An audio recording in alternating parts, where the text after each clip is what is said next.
But what makes that faith such superpowered GPS is not only will it reroute us no matter what we do to that place, but it will make the place better. It actually will change our destination. I was creating interferences, voids, and shortages by surrounding myself with lower vibrations and frequencies, lesser people and ideas and circumstances, allowing myself to diminish my capacity instead of expand it. Here it goes, my all-star cast, the Next Level University, my man, Kevin Palmieri, and Alan. Say your last name one more time so I don't screw it up after 15 years of working with you. Lazaros. Lazarus, like the Bible. All right, here we go. All right, boys. I'm giving you extra time today. I had to have you on, so I've re-engineered my whole schedule because I miss both of you because I feel so good. You guys are like going a workout, right? You're sitting in the green room. I'm thinking they're like, oh man, I got a half an hour of this shit. And then by the end, I'm like, that's the best thing I've ever done. So thank you for providing me the opportunity to improve myself and to elevate my own consciousness through your Next Level University questions. Let's hit it, boys. Well, Dave, thank you. We mirror that back. We appreciate you so very much. I'll start with an easy one, Dave, so we can get the ball rolling. So I believe it's in Metahuman by Deepak Chopra, where he says the slow unfolding of the mind in time is a failsafe. Do you believe that somebody can get too much awareness at one given point? And are there downsides of that? What's your take, as Alan would say? What's your take? No, absolutely. I think that's why I'm not a big fan of, meditating for more than 20 minutes. Look, we can only process and utilize so much information. And we see that on the internet. We see that in search engines. We see that on the social media. We can only process so much information. And I don't think we're doing ourselves. It's like you can only work out so many hours, right? We have to recover. And so I think what Deepak's trying to say as a metahuman is that we have to allow the information that we have to assimilate within the context of our conscious, subconscious, and unconscious. We can't just drink through a water hose and think that we're going to be hydrated. We have to take sips and allow it to digest and run through us to clean and to nourish and all the different things that we do. And remember, everything's a nutrient. The people we surround ourselves with, the ideas that we have, the energy, the frequency, the food that we intake, the air that we breathe, the blood that we have, it's all nutrients. And we want to make sure that this unravels in its due time, that we allow the seeds to grow. And in order to do that, we need to water them correctly, care for them to have the appropriate harvest.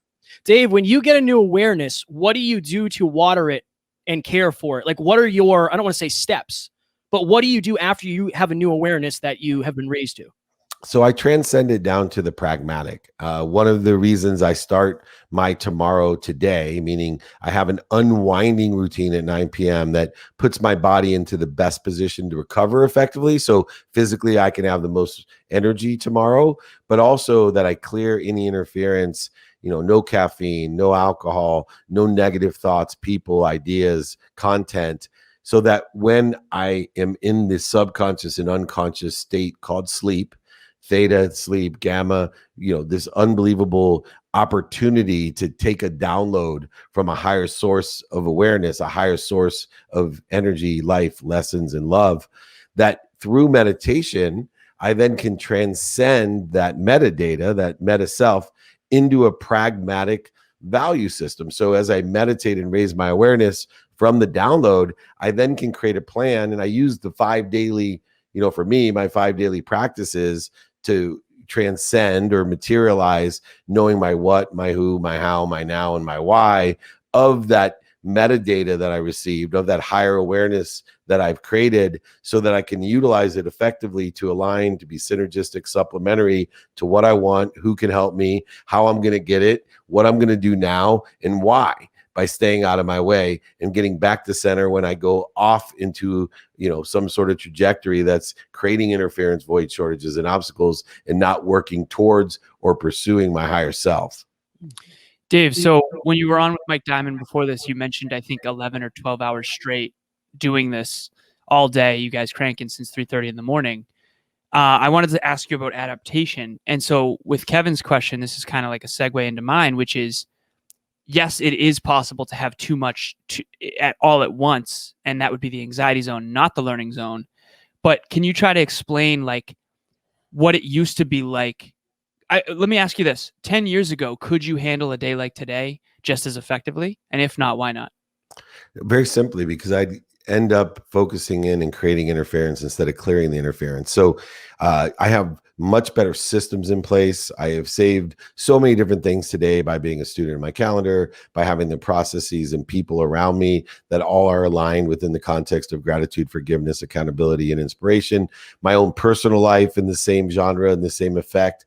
All the different things that would have rendered it impossible a decade ago, because if I had, as I did today, minutes and moments with a need to be right, a need to be offended, a need to be separate, inferior, superior, anxious, frustrated, guilty, and resentful, all which raised their ugly, ugly head today and tried to tempt me or trigger me into creating, this unbelievable amount of interference, void, shortages, and obstacles that would have created the inefficiency of me being productive, accessible, and gracious with my time, being able to follow through in the efficient mechanisms, both pragmatic and faith-based systems and processes that are in place in order to allow me to be efficient, effective, and statistically successful.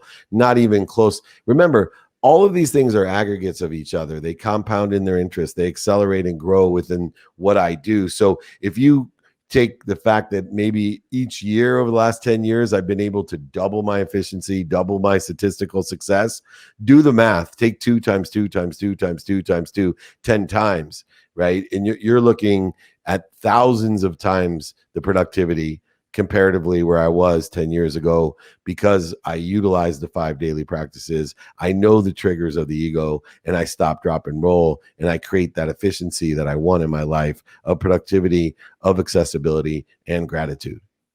Do you believe that your life is more challenging or less challenging than it used to in comparison to your own capabilities? Far less challenging. So far more inspiring, because I spend more time in inspiration than in interference, right? So your life is challenging if you face void, shortages, and obstacles and interference. When you're in spirit, right, you don't have challenges, right? Your minutes and moments of challenges, but you only, when you're in spirit, are in the flow. You're just expanding and growing through a learning zone so that your anxiety zone becomes farther and farther away. You can handle more and more and more through that exponentiality, that compound interest of efficiency, effectiveness, and statistical success. So by far, my life has so many less challenges and so much more blessings and productivity and benefits to it. The challenges in my life are every day, and they only last minutes and moments, not days, weeks, months, and years. Dave, it's interesting because I have an interesting perspective because of Alan. Alan and I are so very different. Business partners, we're the polar opposites. You and Mike Diamond were talking about that with intimate partners. But I noticed that Alan doesn't have the level of fear for certain things that I do. You sat down with Sadhguru recently, Deepak, Cameron Diaz, a lot of amazing people.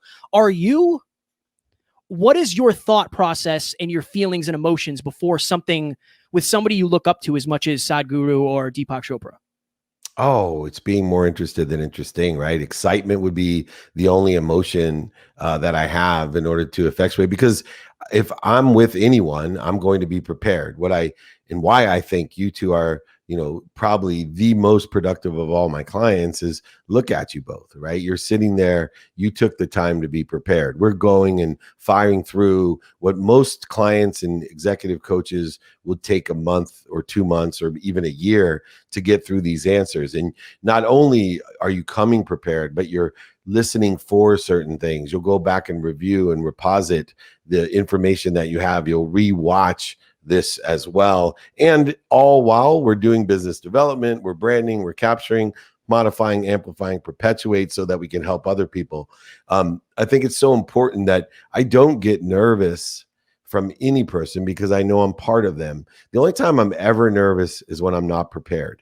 And so, for example, clock is very important to me because I want to make sure my systems are based off of minimum amount of times and the 520 rule and a variety of different activities I planned and I don't have planned. In order to effectuate everything, it's within the context of man-made constructed time. So if I don't have a clock, I start getting really nervous. It's not the guest, right? If the clock went out on us and I had no way of telling whether or not I'm going to be done by 4:15 Pacific time, you would see interference, void, shortages, and obstacles. When I'm on a stage, if the clock, I did a podcast the other day, and Matt, who's the producer of this show, he put his thumb over the clock and didn't realize it. Oh my God. I wish they could have took, a pulse and seen how my blood pressure went up. I had to stop the podcast with Tim Grover, who's an extraordinary mind, so I could go ahead and reset, because I wanted to make sure that I was on the right frequency to talk about Michael Jordan, to talk about greatness and winning, and the appropriate energy and awareness that I have in frequency. So preparedness is the most important thing. It's not who, it's how prepared you are. And then you separate from the outcome also. Like, you're going from a place of faith versus fear. Oh, for sure.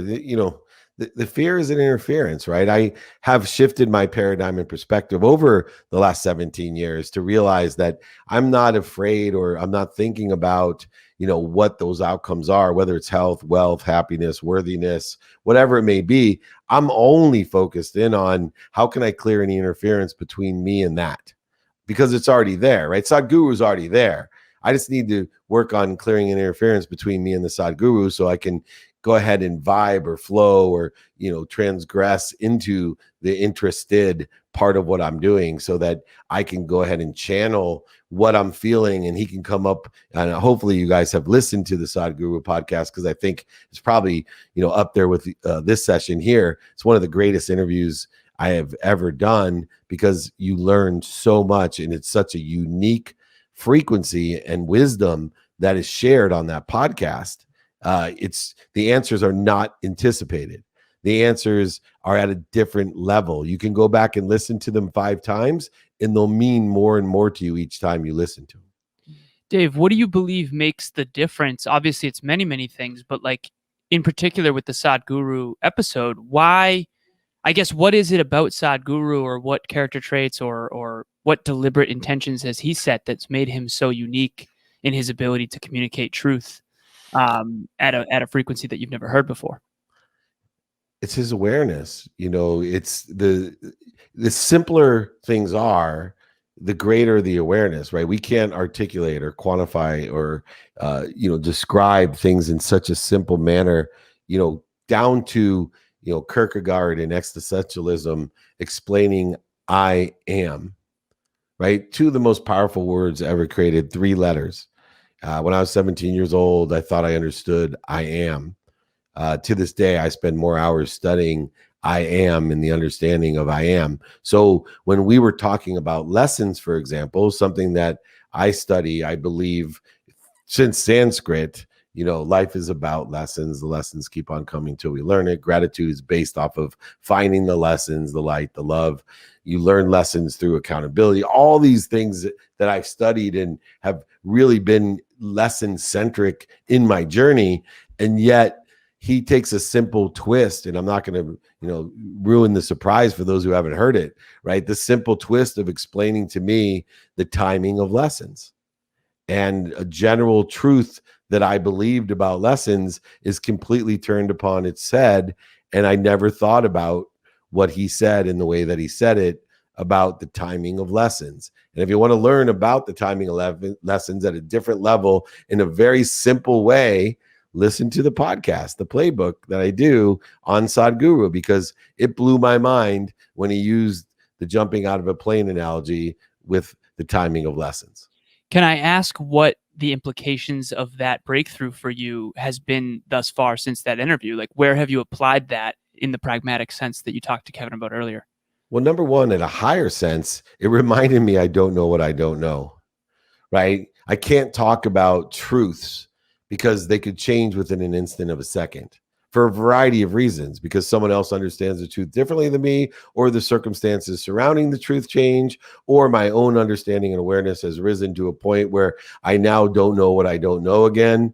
And so I think at the highest level, it reminded me of rule number 6, that don't take yourself so seriously. You don't know what you don't know. And as much as the Sadhguru knows and is teaching me, all he has done is change the way I look at things, so the things I look like in my life change for the better circumstance, better situation. Not to say that they may not change again to make it even better. The difference of where I'm at, where 17 years ago, is the idea and the faith that I have that as I learn these things, as I elevate my awareness, as I experience more and more with radical humility that I don't know, I am completely confident of one thing, that I'm going to end up in a better place, a better situation, or make my situation better from what I don't know, from the indicators of pain, mistakes, failures, setbacks, what other people would think is interferences, shortages, voids, resistance in their life. I see as a turn signal, as a catalyst, impelling and compelling me into a wider, bigger, expansive nature of understanding and awareness that only makes my life better, my situation better, or other people's lives or situations better, because it allows me to give a better meaning to what I see. And as you guys know, we give meaning to what we see. Sadhguru allowed me to give better meaning to what I see. Ladies and gentlemen, one of the biggest issues for our listeners that we've seen is not everybody has people in their corner trying to lift them to the next level. And even the people who are trying to help don't always know how. That's why Kevin and I created Next Level Group Coaching. It's a 3-month program on teams of 10 with all people committed to achieving their goals. Click the link in the show notes for more information. And we only take 10 people at a time, so make sure you get in quick. Dave, you're on fire tonight. On fire tonight. So one of the things that has changed my life and shifted the paradigm for me is when you said, set an intention, pay attention to it, and coincidence happens. How can we as human beings set higher quality intentions? Remember, when you say higher quality, we're putting a judgment or condition of your own personal beliefs, your own personality to it, which is fine because you're the one putting attention and intention to the coincidence you want. But I think being cognizant or recognizing that I can't find outside of myself what I'm not seeing inside. And so when we introspectively look at who we are, what affects us, the what, the who, the how, the now, and the why within us, we can then effectuate what you're talking about with no judgments or conditions, without the evaluation of some sort of external circumstances, by soul searching, by looking within, taking a litmus test and a baseline of where we're at today, knowing that if we have daily practices and disciplines that we're capable of plateauing and growing, finding a higher self, enjoying the consistent, persistent pursuit of your own potential, and still reaching out to a higher potential the next day. Dave, has there ever been a time in your life where you were not deliberately, proactively, and intentionally pursuing your potential? Oh, Or yeah. always natural? Oh, go ahead. Sorry. No, yeah, I know. For many years, self-destructive, lying to myself because I woke up early and worked hard or got busy working, that somehow I was in the pursuit of my potential, when in actuality, I was creating interferences, voids, and shortages by surrounding myself with lower vibrations and frequencies, lesser people and ideas and circumstances, allowing myself to diminish my capacity instead of expand it, living in the anxiety zone, living below the line in blame, shame, and justification, a world of liability, of scarcity, lying to myself, omitting the truth, manipulating, cheating, overselling, back-end selling, creating separation between my greater source, between my higher self, not utilizing my higher power of thinking, but yet lying to myself of being happy because I was able to economically perform at a higher level than I ever had, defining myself by the amount of money I made in the bank account amount. You know, when that went up, I felt great. When it went down, I felt bad. But most importantly, I was not enjoying the consistent, persistent pursuit of my potential. I was living a lie, lying to myself, destroying what I had of my potential by, being self-destructive and not being aware in that pursuit of what I am. And I'll repeat it again. I am health. I am happiness. I am wealth, and I am worthy. And I just have to determine what I'm doing to interfere with it. And now I'm back on the pursuit of my potential. Dave, if there's someone out there right now who believes like you did that they are pursuing their potential, but really they're not, what would you recommend they check in with? Is there a particular question or set of questions, or what should they do?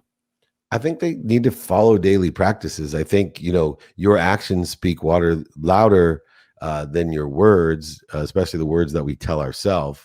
So if you utilize the 5 daily practices of knowing your what, your who, your how, your now, and your why, which I've been sending out to everyone, David@dmeltzer.com, just like my book, ebook, audiobook, I sign my books, ship it, pay for shipping, send it to everyone. That's why those numbers have been flowing on the bottom for an hour and a half, right? David@dmeltzer.com. If you practice, it's a physical impossibility not to pursue your potential. If every day you enjoy the consistent, persistent pursuit of your potential by effectuating the daily practices of taking inventory of your what, finding who can help you and who you can help, knowing your how by being intentional and intentional about the coincidence you want, prioritizing importance versus urgency by knowing your now. And most importantly, if you just practice ending fear, being aware of the triggers of the ego that relieve your brain of all its blood, the triggers of the ego that put you into fight, feed, flight, or the other F word that Gary Vee uses, that creates interferences, voids, and shortages. If you can identify those triggers and then simply stop, drop to your higher self, your center, your peace, and then roll in the right trajectory, there's no way you won't enjoy the consistent, everyday, persistent, without quit pursuit of your potential. Dave, you've talked a lot about the hard yards and how it's, you went through those early on. I think Alan and I are going through those to a degree now, and that's amazing. Are there, from your perspective, levels in the hard yards? Is it one time frame? Can you speak on those a little bit? And what? Yeah, I don't think people mind hard yards. They hate the long yards. Right? And the long yards get a lot harder than the hard yards. And it's because our perception wants things, we attach our emotions to an outcome, we get competitive and persistent by attaching greater force to the outcome and the impatience that it involves. But when we can use faith to acquire patience, when we can use faith to blend with that consistent, persistent behavior that you two exemplify, when we can use faith as the ultimate GPS, one that's super powered, that not only like GPS reroutes us when we miss an exit or have a flat tire or stop by a donut shop instead of going to the gym, that reroutes us to the destination we want to be. But what makes that faith such super powered GPS is not only will it reroute us no matter what we do to that place, but it will make the place better. It actually will change our destination. See, faith is beyond a GPS. It won't just get you to the destination. It actually will teach you lessons to get to a better destination that you never even thought about or believed you could get to. Can I hammer a quick? Yeah, please. This is off the rails, completely unrelated. Dave, what do you think would have happened to you and your journey if you didn't lose all your money and go bankrupt back in the day? Where would Dave Meltzer be now, do you think? I think that one's hard for me to tell, because the real question is, where would you be if your wife didn't threaten to leave you, to tell you that you need to take stock in who you were? And if your wife didn't tell you no for once, where would I be if everyone just continued to tell me yes for an answer and then I lost everything? I think I'd be dead. I think, in the course in which I learned the lessons and I took stock in who I was and I reformulated my perspective, regardless of whether I lost my money or not, I was on my journey. It just accelerated my lessons when I lost everything. It was this test after 2 years of re-engineering what I believe by shifting my paradigms and reinforcing my faith. I got a big test. Do you really believe this, right? And the witness of the way that my mom reacted and Lee Steinberg and Warren Moon reacted to what was supposedly my greatest failure, and understanding the unconditional love and what it meant. And it just reaffirmed how lost I was 2 years earlier and how grateful I was to have, as my friend Warren, who's been married 57 years, that was on the show earlier, how blessed I am that my wife cared enough about me to say no. And that she still cares enough about me. We just had a conversation, and I asked her, because things are going so well, and I'm blessed with people like you and people who will share the experiences they've had and the influence or the catalytic nature of some of the thoughts or content that I've given them. And I've asked her particularly, I said, you got to be hard on me. I'm not going to improve. You're with me all the time, like Warren's wife. You're the no. I'm past the point where I don't need you to be proud of me. I need you to bust me. I need you to tell me, why did you say that? Why did you do that? This isn't, who you are. You can be better. Right. I love telling people all the time, you don't have to put people down. All you can say to someone sometimes is, you could do better. Right. I think you could do better. You don't have to say you did this, you did that. No. I need my wife to tell me I can do better, and that it's not good enough where I'm at, that I'm not who everyone says I am. I'm not as good as they say I am, and I'm not as bad, but I need someone pointing out the things that I need to work on to continually get better. In other words, to pursue my potential. And that's a conversation, I think, that if you really want to have an intimate relationship, it's not easy to hear it, right? Not easy to hear, you think you're in shape and your wife says, you could do better, but I'm working out every day, a minimum of an hour a day on my health. You could do better. Watch what you're eating, or right. No one else is telling me that. Everyone else gives you that. Oh, you look good. Yeah, but I could look better. I could be healthier. And that's really important to have in your life. So powerful. Dave, why do you believe that more people, so Emilia and I are like that as well. We kind of semi-coach each other, which is really, really cool. We even have I can't say anything negative about my wife. So that it's not it's not semi-coaching. I just asked for it. I've asked for it. She does not want to hear anything from me negative. No.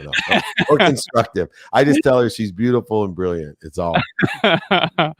Well, I guess let me ask you this. Why do you believe that more people don't give permission in advance, like you just did, to give the truth, even if it's hard to hear? Because it hurts, man. When you give that permission, right, you have now allowed someone at the worst time, at the worst timing, in front of the worst people, to say what you may not ever want to be said. Can I give you a quick example? Please. I have a quantum nature, as you know, to oversell, exaggerate. Earlier, because of survival, I would even lie, manipulate, and cheat because I had a survival energy, a quantum nature about me, handed down from generations or lifetimes. Just recently, I was with one of my clients, and I said to him, I sold my office building during COVID, and I bought the new studio. Well, the truth is, I didn't buy the studio. I partnered with the company that owns the studio, and there's a relationship, but I didn't buy it. It just wasn't 100% truth. It wasn't to my truth. And my wife, in front of everyone at the table, we didn't get to go out very much during COVID. Here I was, socializing, trying to impress my client, about pursuing my truth and my potential. Julie just straight out said, "Why'd you say that?" I was like, what are you talking about? In front of everyone, right? My other business partners. Well, you didn't buy the building. You don't own that building. You partnered with them. You did not pay for that building and buy it. Why would you say that? People are already appreciative and respect who you are in the real estate deal you did. But why would you say that? Mm-hmm. And I sat there because I gave her permission, and I said, thank you. Thank you for reminding me there's no need to exaggerate, to oversell. There's no need. I apologize to everyone at the table. I've partnered in that building, and I'm so blessed to have a partner like Clarity Experiences who have great offices and studios that I partnered with, but I didn't buy the building. And I did sell my building, but I didn't even know why I lied, right? Why I exaggerated. And I will tell you, it was extremely hurtful. The old David Meltzer, I would have gotten in the car afterwards and said, why would you embarrass me? Why would you diminish my credibility is everything. Why would you, right? No. That's why people don't do it, because you're in these circumstances when you give someone permission to allow you to be seen, the vulnerability, the invulnerability, the truth. And I now surround myself the best I can with the truth.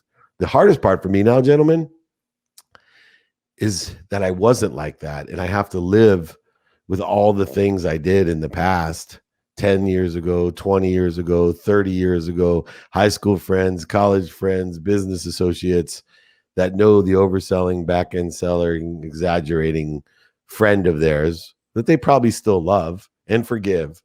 But it's hard for me because everyone has a snapshot. And if I'm going to be out here teaching people about living to your potential, there's still snapshots of me that are not representative of my potential. They're representative of who I used to be. And therefore, I have to forgive myself for who I used to be. So powerful. Dave, we want to respect your time. It is 7:15. We love you. We appreciate you as always. And this has been a game changer for us. You guys are game changers in my life. I cannot tell you how proud I am and how much I appreciate you. I'll give you my 3 things I give my kids. I love you. I appreciate you. And I always have your back. Thanks for joining me. Thank you so Thank much. you so Dave. much, Dave. We love you. Best one yet. This was fire. You got it, brother. Take care. Talk soon. Thank you, everyone.